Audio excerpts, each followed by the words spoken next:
Eh bien, bonjour à tous, et aujourd'hui, on va parler d'Hunger Games.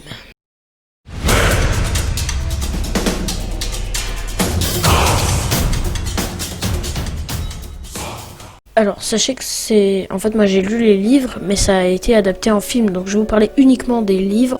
Sachez que à l'heure où je fais cette vidéo, j'en suis qu'au début de ma lecture du 3e tome. En fait, le truc avec Hunger Games, c'est... en gros, en fait... d'ailleurs, attention, spoiler. L'histoire, en gros de base, c'est une meuf, sa sœur, elle est quasiment envoyée à l'abattoir et elle se sacrifie pour elle.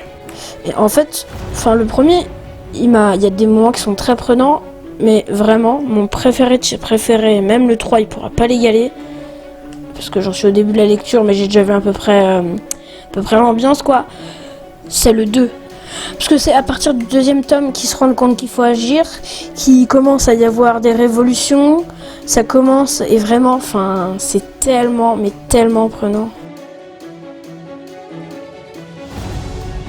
Donc, je rappelle à peu près l'histoire. En fait, ce qui se passe, c'est que dans le futur, là, ça se passe en Amérique, et l'Amérique est séparée en 12 secteurs qu'ils appellent des districts.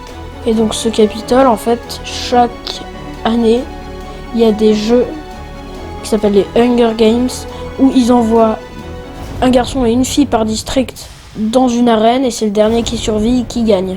Et s'il y a une citation à retenir, je pense que c'est celle-là.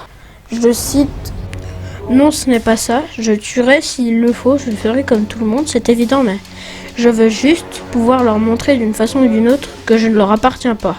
Je trouve que c'est une citation marquante qui en fait résume complètement l'histoire d'Hunger Games, qui montre qu'ils veulent pas être simplement des pions. Et je parlais tout à l'heure un petit peu de rébellion, et j'ai dit que ça a commencé dans le 2, mais c'est un petit peu un mensonge. Ça a commencé vraiment à la fin du 1, il y a eu un déclic avec au moment de la mort d'un personnage que j'adore. Je peux pas ne pas parler des de mes deux personnages préférés de Hunger Games, à part bien sûr Katniss, mais bon. Mon premier personnage, c'est Gal. Bon, je précise, comme j'ai lu que les livres, moi je dis ça Gal, peut-être c'est Gaul, peut-être c'est... je sais pas. Et en fait, ce que j'aime bien avec ce personnage, c'est que c'est le gars qui se débrouille, qui fait la chasse, en même temps qu'elle pas léger, qui vraiment, c'est le professionnel en fait. Et le deuxième personnage, c'est mon préféré, mon petit bout de chou préféré. C'est Rue ou Roux, ça s'écrit R-U-E, moi je dis ça Rue. C'est un personnage qu'elle rencontre au premier Hunger Game, au premier jeu qu'elle fait. Et elle lui rappelle beaucoup sa petite sœur qu'elle a voulu sauver, donc. C'est un personnage du district 11, c'est un district où aussi il y a de la grosse misère et tout. Et ce personnage, je sais pas, mais il me prend au cœur.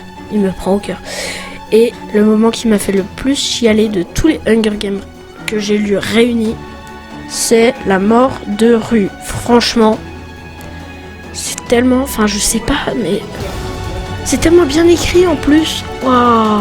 En fait, ce qui se passe, c'est que Katniss, qui était avec elle, donc, a voulu vraiment lui rendre une belle mort, et donc a mis des fleurs tout autour de l'endroit où elle est morte. Mais elle l'a recouverte de fleurs, et quand il s'est rentré dans... En fait, les morts, après, ils rentrent dans des espèces d'overcraft. Et donc, quand c'est rentré dedans, on voyait toutes les fleurs et tout, c'était magnifique. Et c'est à ce moment-là qu'elle se rendait compte de l'utilité de la phrase de Peeta, de montrer au Capitole qu'elle ne lui appartient pas. Et je pense que c'est un super moyen de clôturer cette vidéo. Mais avant de clôturer la vidéo, déjà, j'ai toujours la chaîne de mon copain, là, faut toujours aller la voir, hein. J'ai réussi à lui faire gagner quelques abonnés. Et voilà, c'est déjà la fin de cette vidéo. Tu vas t'abonner à la chaîne du Poto Air Force One. Et je tease un petit peu que le 31 juillet, il y aura une vidéo très spéciale sur la chaîne. J'ai vraiment trop hâte. Je pense que je vais faire ça avec Air Force One. Et franchement, j'ai vraiment trop hâte. Et donc, en attendant, il y aura peut-être quelques vidéos. Et moi, je vous dis salut!